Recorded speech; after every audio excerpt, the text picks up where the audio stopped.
আচ্ছা, তোমরা কি কূপের মধ্যে কিছু পড়ার শব্দ শুনেছো? না, শুনিনি। আপনি একটু ধৈর্য ধারণ করুন। ইউসুফকে অবশ্যই পাওয়া যাবে। আমার ইউসুফ কোথায় গেল? আমার ইউসুফ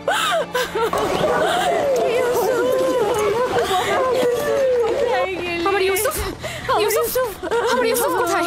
কথা বলছো না কেন? লিয়া, শান্ত হও। আমাদেরকে ঘটনাটা আগে শুনতে হবে। কি হয়েছিল? আমি বাড়ির ভেতরে কাজে ব্যস্ত ছিলাম, বাচ্চারা উঠোনে খেলছিল। হঠাৎ শুনি ওরা ইউসুফকে ডাকছে। আমি তখনই কাজ ফেলে ছুটে আসলাম, জিজ্ঞেস করলাম কি হয়েছে। ওরা বললো ইউসুফকে খুঁজে পাওয়া যাচ্ছে না। সব জায়গায় খোঁজা হয়েছে? খুঁজেছি। তোমাকে বলেছিলাম ইউসুফকে দেখে রাখতে, আর তুমি এইভাবে ওকে দেখে রাখলে। একটু মনোযোগী হতে পারলে না তুমি? থামো তো, থামো। এইভাবে কথা না বলে ইউসুফকে আমাদের খোঁজা উচিত। কোথায় আমার ইউসুফ? ঘরের অন্ধকার কোণাগুলো খুঁজে দেখা হয়েছে? হ্যাঁ, খুঁজেছি, পাইনি। ইউসুফ তীক্ষ্ণ বুদ্ধি সম্পন্ন বালক। ও এমন জায়গায় লুকিয়েছে যাতে আমরা খুঁজে না পাই। যেমন ধরো ঘরের ভেতরে সিন্ধুক, আমার ইউসুফ। অথবা চুলার ভেতরে।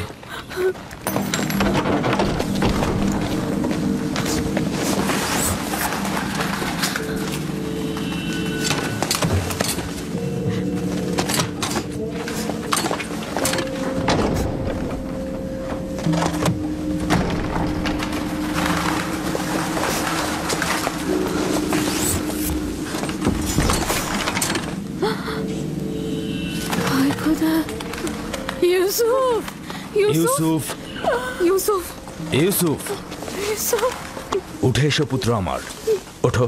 সালাম আব্বাজান। ওয়ালাইকুম আসসালাম। তুমি এখানে কি করছিলে বাবা? আমার ইউসুফ, আর একটু হলেই আমার জানটা বেরিয়ে যেত। ইউসুফ, ওখানে কি করছিলে তুমি? তুমি চুলার ভিতরে কেন ঢুকেছিলে বাবা? আমি তো খেলা করছিলাম। আমি ওখানে লুকিয়েছিলাম যেন আমার ভাইরা আমাকে খুঁজে না পায়। বোন, তোমার উচিত হয়নি ইউসুফ থেকে গাফেল হওয়া। চুলার মধ্যে যদি ওর শ্বাস বন্ধ হয়ে যেত তাহলে কি হতো? আমি আমার বোনকে প্রতিজ্ঞা করেছিলাম যে তার ছেলেকে দেখে রাখবো। এখন থেকে এক মুহূর্তের জন্য আমি তাকে চোখের আড়াল করবো না। ইউসুফ, চলো যাই।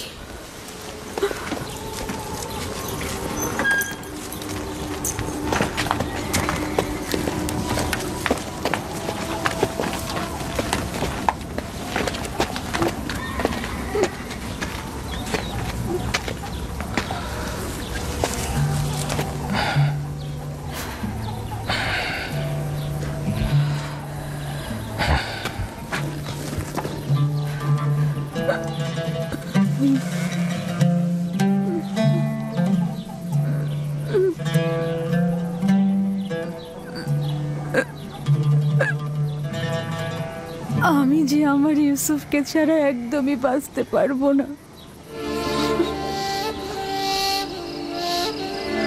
লিয়া, আমাকে এত কষ্ট দিও না। আমার ভুল হয়ে গেছে, বয়স হয়েছে। প্রতিজ্ঞা করছি আর এরকম ভুল হবে না। না, আমি তো বলেছি।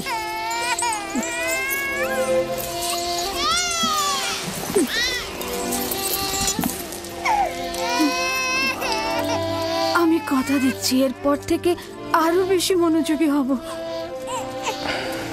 দেখো বোন, ইউসুফের দূরে থাকাটা আমরা আর সহ্য করতে পারবো না। উত্তম হচ্ছে ও আমাদের সাথেই থাক। আমি তোমাদের কাছে একটা সুযোগ চাইছি, মাত্র একটা সুযোগ। বোন, তুমি জানো ইউসুফ কোনো সাধারণ বালক নয়। ইউসুফের প্রতি কোনো শিথিলতা আমি আর সহ্য করতে পারবো না। ঠিক আছে, কিন্তু আমার আর ইউসুফের সম্পর্কটা একেবারে বিচ্ছিন্ন করে দিও না। আর কয়েকটা দিনও আমার কাছে থাকো। আমি এর মধ্যে নিজেকে সামলে নেব।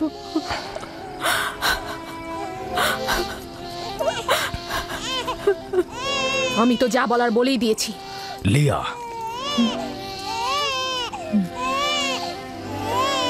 আচ্ছা ঠিক আছে, তবে আগের মতো নয়, মাত্র কয়েকটা দিন।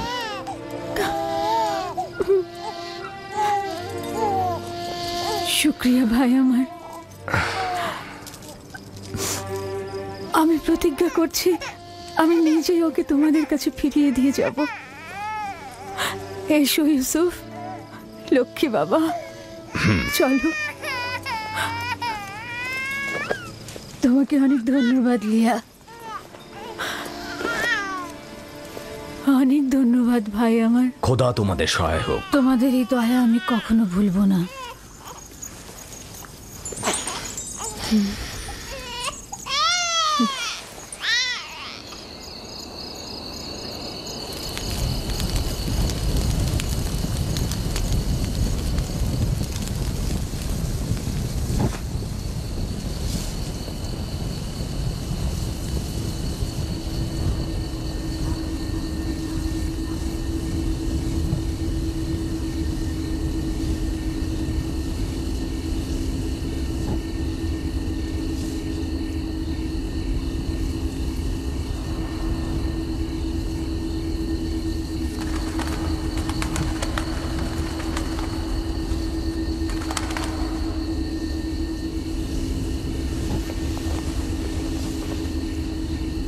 আপনি এখনো ঘুমাননি ফুপুজান? তুমি ঘুমাও আমার বাবা, আমার ঘুম আসছে না।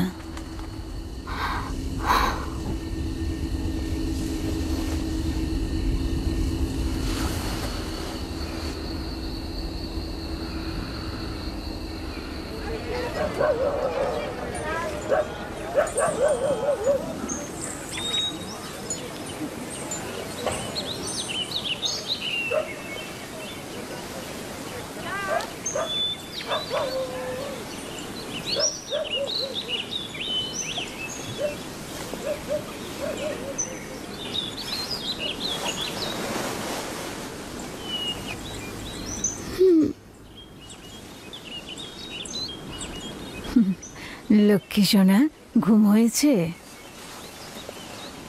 আপনি এখনো ঘুমাননি ফুপুজান? আমি যখনই জেগেছি তখনই দেখেছি আপনি জেগে আছেন। আমার একটাই চিন্তা যে তুমি চলে যাবে। আমার সব শান্তি আর ঘুম একদম চুরি হয়ে গেছে বাবা। আমি এখান থেকে যেতে চাই না ফুপুজান, আপনার সাথেই থাকতে চাই। আমি আপনাকে অনেক ভালোবাসি, আমি আর বাড়িতে যেতে চাই না।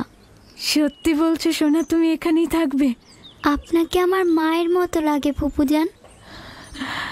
আমি লিয়া খালামণিকেও ভালোবাসি, কিন্তু তিনি আমাকে বেশি আদর করার কারণে আমার ভাইয়েরা অসন্তুষ্ট হয়। আমার বাচ্চা,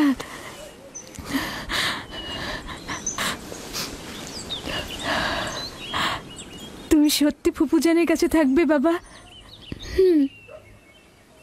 তোমাকে আমার কাছে রাখার জন্য একটা কৌশল করেছি, তুমি আমাকে সাহায্য করবে না? ওঠো ওঠো, চলো তোমার আব্বাজানের কাছে যাই।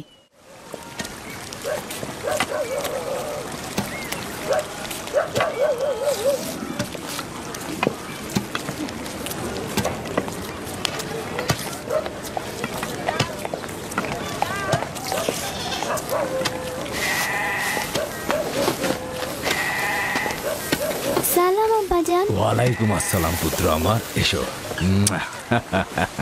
দরুদ তোমার উপরে। এসেছি তোমার আমানত তোমার কাছে সহি সালামতে ফেরত দেবার জন্য। সালাম ফুপু আম্মা।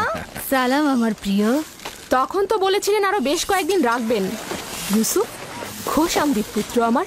আমানত খুব দ্রুত ফেরত দেওয়া উচিত, তাই ওকে নিয়ে আসলাম।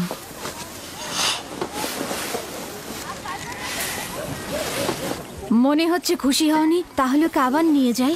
আরে কি বলছো? তাকে ফেরত দেওয়ার জন্য কৃতজ্ঞতা জ্ঞাপন করছি। বেশ কিছুদিন তার অভিভাবকত্ব করার অঙ্গীকারবদ্ধ থাকায় তোমার বদন্যতাকে সম্মান করছি। ইউসুফ, চলো আমরা খেলতে চাই। যাও। চলো। যাও।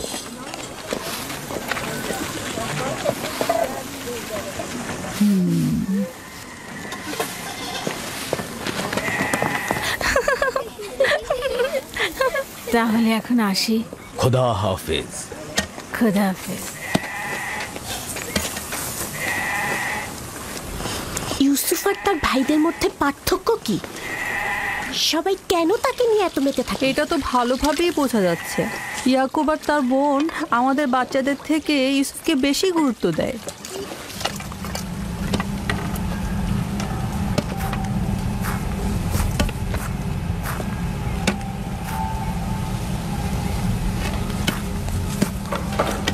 বাস মে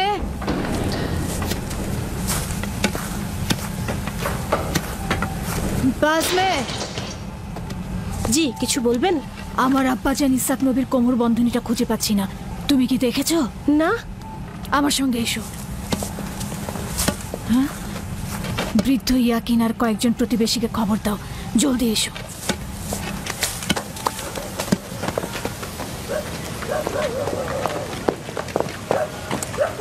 দিন হে জি? এদিকে এসো।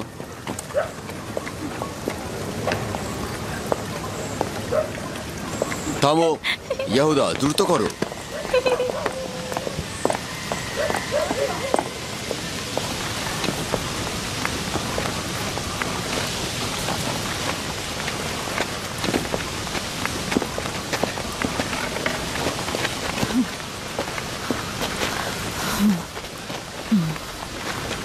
কি হয়েছে বোন?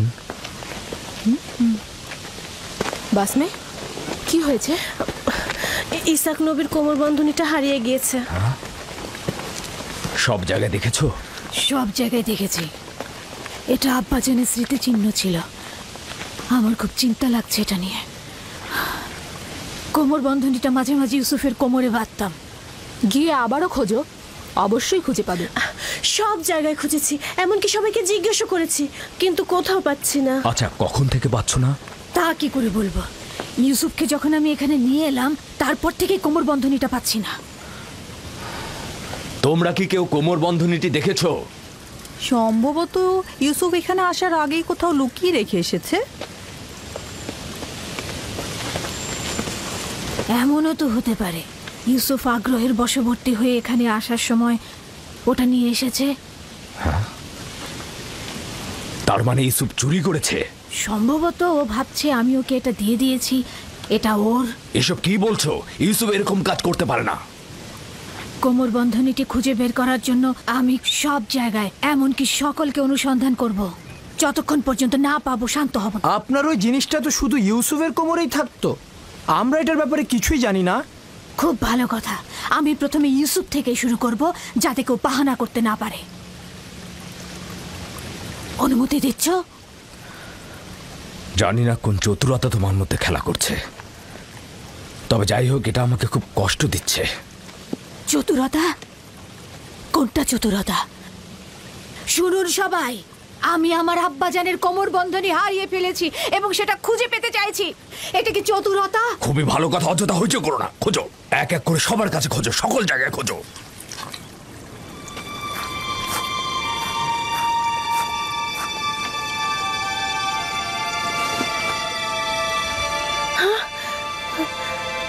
কোমর বন্ধনী এখানে। দেখলে, আমি মিথ্যে বলিনি, কোমর বন্ধনী পাওয়া গেছে। ইউসুফ, এটা তুমি কি করেছো? ইউসুফ তো কিছুই করেনি, শুধু চুরি করেছে। কেনানের অধিবাসী, তোমরা সকলে দেখেছো আমি আমার চুরি যাওয়া জিনিস খুঁজে পেয়েছি। খুবই ভালো, খুবই ভালো। কোমর বন্ধনী পেয়েছো, গ্রহণ করো আর চলে যাও। বিষয়টা এত সহজ নয় ভাই আমার। তুমি হয়তো কেনানের সব নিয়ম কানুন ভুলে গেছো।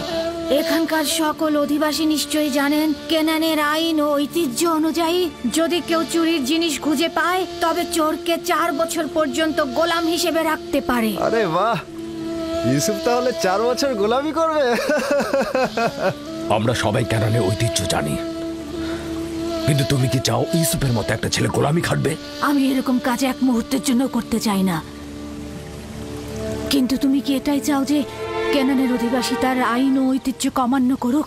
থামো ফায়েকে, আমি এমন হাস্যকর ঐতিহ্য বিশ্বাস করি না। ইউসুফকে আমি তোমার গোলামি খাটতে পাঠাবো না।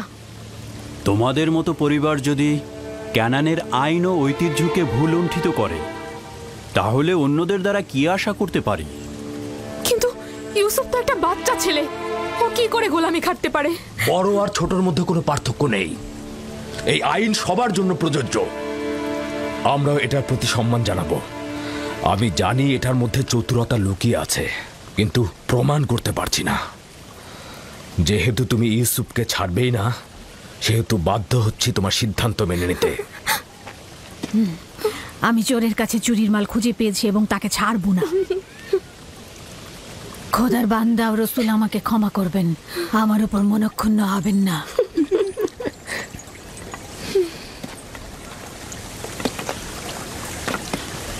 চলো ইউসুফ, তুমি আজ থেকে 4 বছরের জন্য আমার গোলাম হয়ে থাকবে।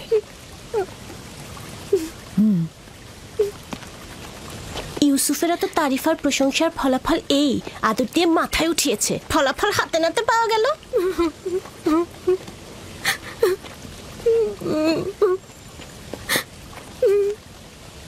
বাচ্চারা কখনো দুষ্টুমি করেও এরকম করে, এটা চুরি নয়।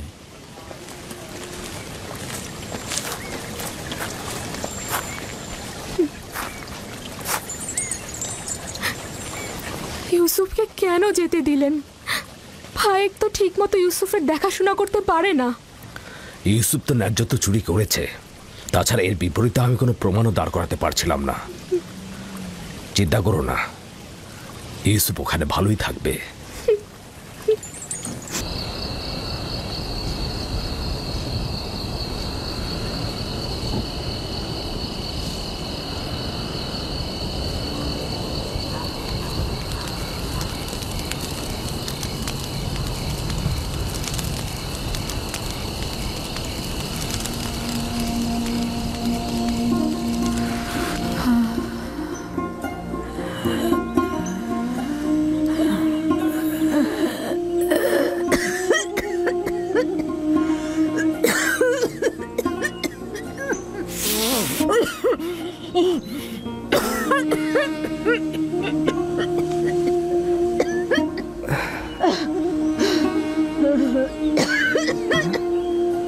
ফুফুজান, ফুফুজান, ফুফুজান, ফুফুজান, বেসমে, বেসমে। কি হয়েছে ইউসুফ? বানু, কি হয়েছে বানু? তাড়াতাড়ি আব্বাজানকে খবর পাঠাও।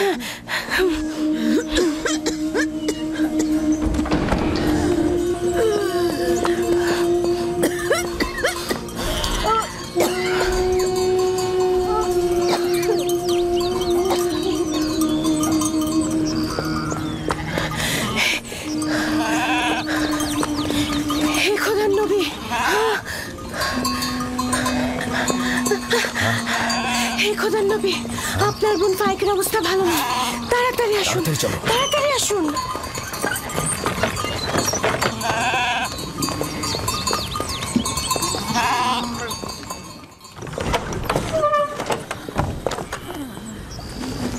সালাম আব্বাজান, ফুফুজানের অবস্থা একদমই ভালো না। বোন আমার, কি হয়েছে তোমার?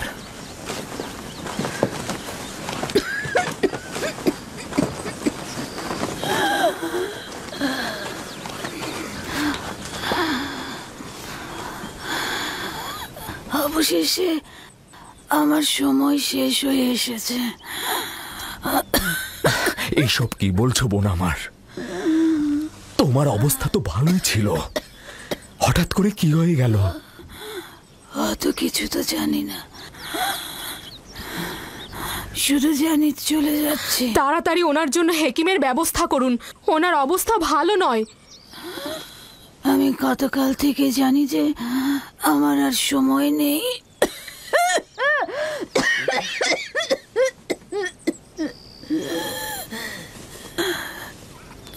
তোমরা সবাই আমার কথা শোনো। গতকাল যখন বাড়ি থেকে চলে আসার জন্য পিড়াপিড়ি করছিলে, তখনই আমার বোঝা উচিত ছিল। এই দুনিয়ায় আমার কিছুই নেই, যা আছে ইউসুফকে দান করে যাচ্ছি এবং আমি তার কাছে ক্ষমা প্রার্থনা করছি। তোমার কাছেও ক্ষমা প্রার্থনা করছি। এই 4 বছর মিথ্যা অপবাদ দিয়ে ইউসুফকে আমার কাছে রেখেছি। খোদা তাআলা আমাকে ক্ষমা করো, তোমরা আমাকে ক্ষমা করো।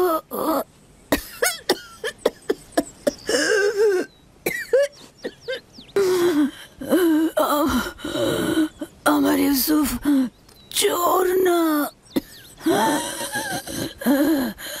আমি কোমর বন্ধনীটি লুকিয়ে রেখেছিলাম ওর জামার নিচে। আমি তো সেটা জানতাম। তুমি অযথা চিন্তা করো না। সবাইকে বলে দেবে আমার ইউসুফ চোর ছিল না, কখনো না। এটা ভেবে তুমি কষ্ট পেও না। আমি একটু তোমার সঙ্গে একা কথা বলতে চাই।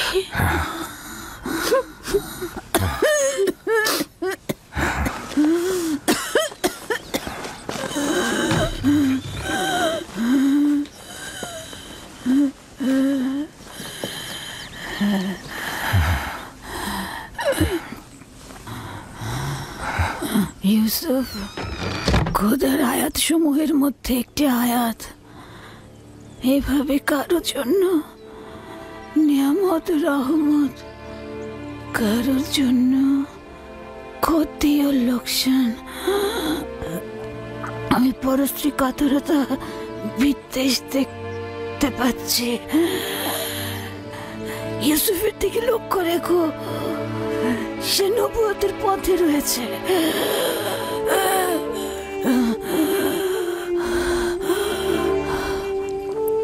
মুহূর্তের জন্য তাকে একা করো না। ক্ষণিকের জন্য তার প্রতি গাফেল হয়েও না।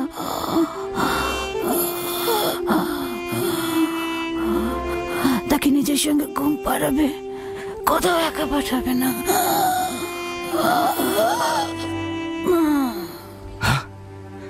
বোন, বোন আমার, তোমার সফর কল্যাণময় হোক। তোমার সফর কল্যাণময় হোক। আমার সালাম আমাদের পিতা ও মাতাকে পৌঁছে দিও। রাহেলকেও আমার সালাম দিও। আমাদের দাদা ইব্রাহিম নবীকেও আমার সালাম পৌঁছে দিও।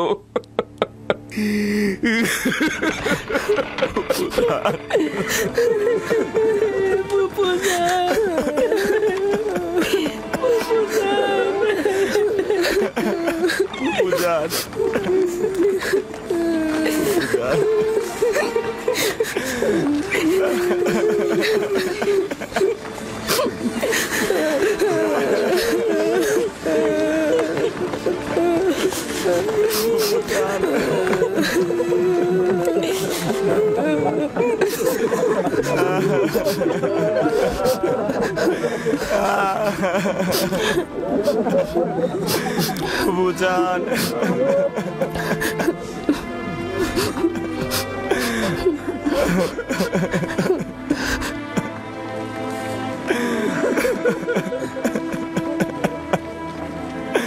ফুপুজান,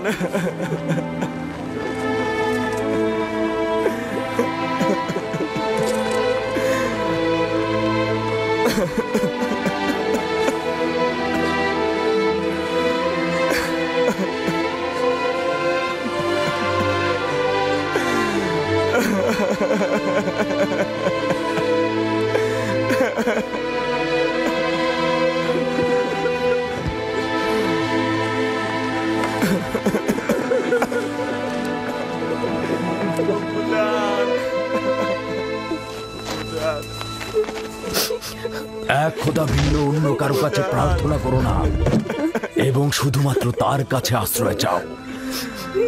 যা কিছু চাও শুধু তার কাছে চাও। আর সকলেই অক্ষম, আর তিনি শক্তিশালী। সব ধরনের চাহিদা, তোমাদের ভেতরের অন্তর্নিহিত অর্থ তার কাছে পরাভূত। একমাত্র প্রত্যক্ষদর্শী এবং সকল ক্ষেত্রে যার উপস্থিতি, তিনি হচ্ছেন উনি। যদি সঙ্গী চাও তাহলে তিনিই হচ্ছেন তোমাদের সঙ্গী, তোমাদের অভিভাবক। যদি সংরক্ষক ও প্রহরী চাও তাহলে তিনিই তোমাদের তত্ত্বাবধায়ক। যদি নিয়ামত দানকারী চাও তবে তিনি তোমাদের নিয়ামত দানকারী এবং পরওয়ারদিগার। এবং যদি উপদেশ ও নসিহত চাও তবে তিনি তোমাদের উপদেশদাতা ও উত্তরাধিকারী। যা কিছুই মাখলুকাতের কাছে অন্বেষণ করো তার সবকিছুই একজনের কাছে রক্ষিত। আফসোস, খোদা ভিন্ন যদি অন্য কারো কাছে হস্ত উত্তোলন করো তাহলে অগণিত মাখলুকাত অপমানিত হবে। যদি কাল বা পরশু কেয়ামতের দিন খোদাবন্ধ ইনসাফ সহ জাহের হন, তাহলে তো অসংখ্য পর্দা ছিন্ন ভিন্ন হয়ে যাবে যদি তিনি ইনসাফ সহকারে সৃষ্টির দিকে নজর দেন। যদি কেয়ামতের দিন খোদা তাআলা মজলুমের আর্তনাদ শোনেন, তাহলে অসংখ্য গুনাহগার আমির ওমরা পাপি তাপি বন্দী হয়ে যাবে। অতএব আখেরাতের সফরের জন্য রসদ সঞ্চয় করো এবং কাল কেয়ামতের জন্য নিজেদের আমলকে সংশোধন করে নাও। ফায়েকের মতো সবাই সফরের জন্য প্রস্তুত হও, কেননা সকলকে এই পথেই যেতে হবে। চলো সবাই ফায়েকের আত্মার মাগফিরাত কামনা করে একসঙ্গে দোয়া করি। হে পরওয়ারদিগার, ফায়েকের রূহকে নেককার রূহদের সঙ্গে ও আপনার বন্ধুদের সঙ্গে পুনরুত্থান করুন। আমিন।